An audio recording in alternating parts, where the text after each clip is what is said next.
It is an effort to get there because you have to get to the tip of the peninsula, take a ferry to Washington Island, get across Washington Island, which is 8.5 miles, and then take another ferry to get to Rock Island. So it is very remote. It's just under 1,000 acres. It's the northeasternmost island in the state before you get to Michigan. If you get there on the 10 o'clock ferry, which is the first one, and you leave on the 4 o'clock, you can get a full day out of it. It's tough to do everything if you don't come early and leave late. Some people try to pack it in just a couple of hours, but they're disappointed they didn't give them more time. It's got a really rich history between like the lighthouse, which is the oldest lighthouse in Wisconsin. 1836 is when the original one was built. So it's got that maritime history to it, but it also has a really rich indigenous history. It was a very important area for indigenous people in terms of trading and travel. And then it also has a really unique history that it was the Icelandic immigrant Chester Thordarson built his kind of retreat resort there. And I say it's Chester Thordarson.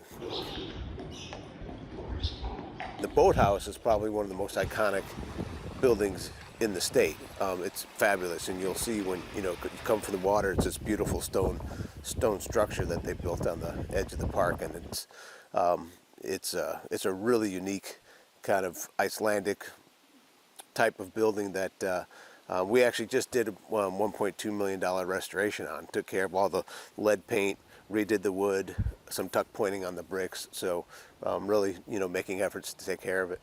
We're just here for the day. We came out here to look at the boathouse because it was all under reconstruction and restoration last time we were here, and now all the scaffolding's gone, and it just is a beautiful piece of history.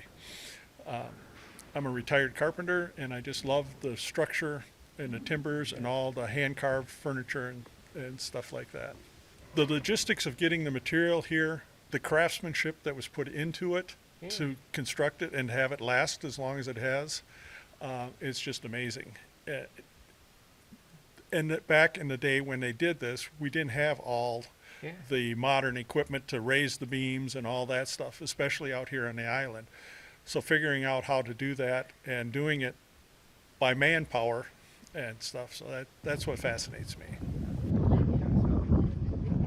The ferry service starts Memorial Day weekend and ends the second Monday of October. Now you can get out there on your own if you have a boat or if you have a snowmobile in the winter. So it is open all year round, but it's only open for camping from Memorial Day to that second Monday of October.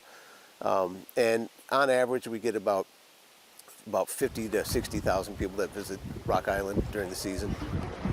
Camping out there is a little bit different. So there's remote options. So there's 5 backpack sites that are on the northeastern side of the island, so they're a little more remote. But we actually have a campground, more of a traditional campground that has 35 sites. So it's set up kind of like a drive-in campground where there's an outer ring, an inner ring, and then an inner ring, but it's all walk-in sites.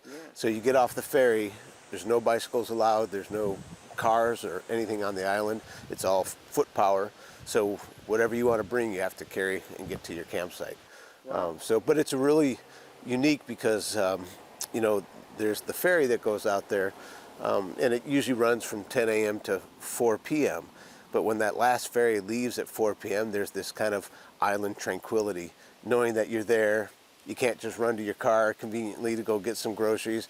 And it kind of creates a really unique atmosphere. And the campers, there's a big area where it's common ground, kind of a big lawn area. Everyone comes out, people throwing frisbees, flying kites, playing volleyball, watching the sunset. So it kind of has a real kind of, almost community feel to it. The campers, the people stay in the campground kind of all coalesce at this one area. And so there's just a lot of interaction between the boathouse, the big grassy area, and that's where people pour out to watch the sunset because it's some of the best sunsets in the county because it has an unobstructed view to the west.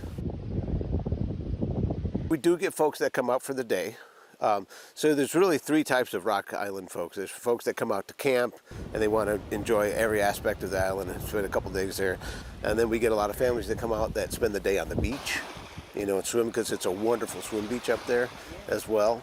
We get day users who come out just specifically go to the lighthouse. You know, we have lighthouse folks that want to visit all the different lighthouses. So they'll go up. We have docents, you know, through our friends group. There's a docent program at the lighthouse where they do free tours. So it's a really kind of unique experience.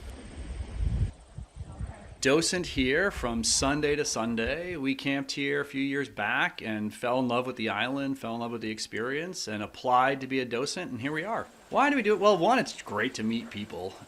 We love the experience of the park, and honestly, it's just a pretty unique thing. With over 650 lighthouses around the country, there's only about a dozen that offer an experience like this, and it's an incredible way to see a park. The lighthouse itself is open from 10 to 4 every single day, so we have about 6 hours where we're entertaining and hosting, you know, somewhere between 25 and 75 visitors and telling them about the history of the lighthouse itself. The history behind the lighthouse, if you do any reading on the light keepers and stuff, some of them that lived there with their families, the one that I read about had 9 children. Can you imagine 9 children in a 2-bedroom house and stuff like that? I just think that, you know, this lighthouse being from 1836 originally, to have about 110 years where it was manned, and then it was dormant for 60 some odd years. Just a huge shout out to the Friends of Rock Island Ferry for what they've done to renovate this as an incredible museum. It's just a beautiful park.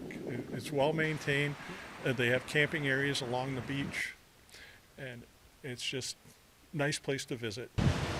You know, it being in an island, it's unique. There's no other park like it in the state.